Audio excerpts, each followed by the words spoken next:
I picked up one of these little tins from Dollar Tree. They had these last year and they're great for projects. Next, I'm going to use some of my macrame cord. I'm going to start on the back and I'm just going to hot glue it to the back and start wrapping it around, hot gluing whenever I get to the back. Now, I use this macrame cord in a lot of projects. I will link to it down in the description box so you can go check it out.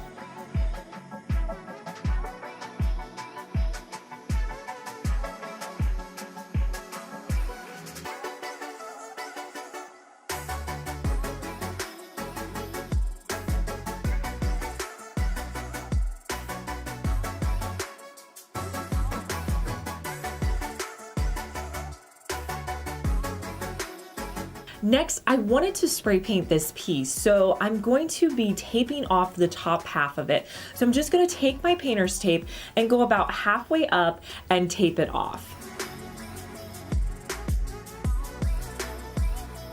Now, I didn't want to get any spray paint on the top, so I grabbed some of my craft paper and I'm just going to tape that around the top so I completely seal off the top edge.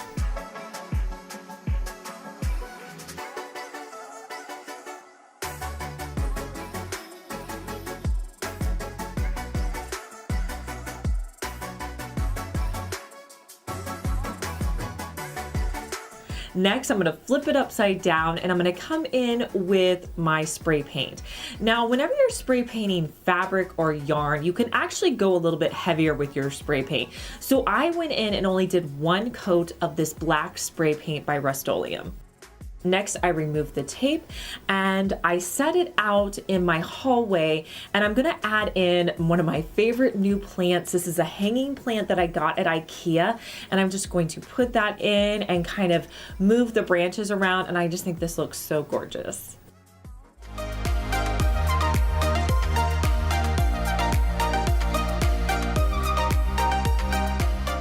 Next, we're going to be making some coasters for our outdoor space whenever we have fun gatherings. Cricut has this new product called infusible ink that's amazing, and I don't know how it works, but it's super cool. You can buy products from Cricut called Cricut Blanks. So they have Cricut Blank coasters. So I picked up a set of 4 of those. And I went into Cricut Design Space and typed in coasters so I could get them the exact size of the blanks, and I just made 4 of them.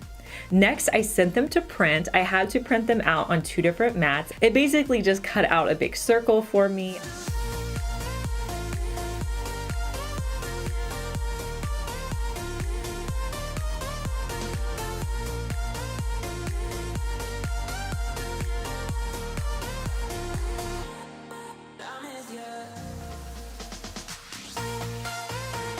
Now, to add these to your coasters, you're going to use a heat press or some kind of heat source. You could use an iron or whatever you have. So you're going to put down your heat mat. Next, I put a piece of cardboard down just to kind of hold it secure. Then I'm going to lay down the infusible ink with the ink side up. I'm going to take my coaster and put the shiny side down so that when it heats, it's going to fuse the 2 together. Then I'm going to put this little cloth, and then I'm going to put the heat press on top. My heat press is going to be set at 400 degrees, and I'm going to put it on there for 240 seconds.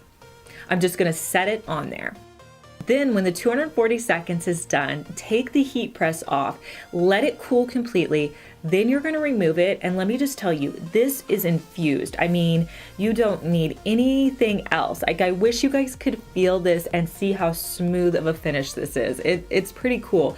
This is going to be dishwasher safe. You can do it on cups and mugs. This is really neat. Here is how I styled the coasters out on my patio.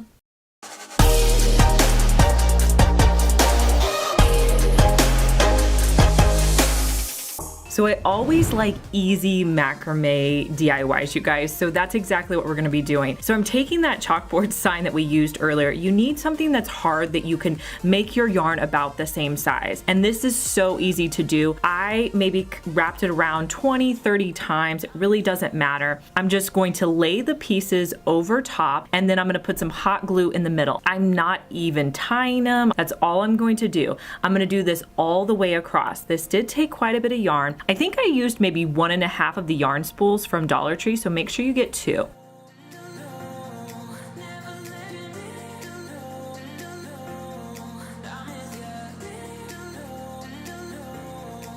Once I got all of my yarn on, I started with some of my nautical rope. I'll link it down below for you. And I'm just going to wrap it around to kind of cover up where the top of that white piece kind of lays. And I wrapped it around maybe 5 or 6 times until I thought it looked good. This is total personal preference. And then I just hot glued it on the back.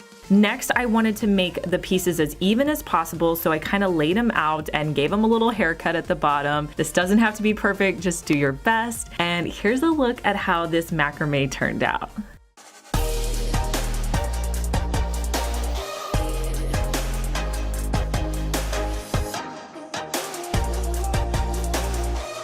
Hey guys, I'm Liz and you're watching my second DIY channel where I post daily DIY videos. You may be familiar with my main channel, Liz Fenwick DIY, but I'm glad that you found me over here on my second channel. Make sure that you're subscribed so you just get notified every day when I post our daily DIY video.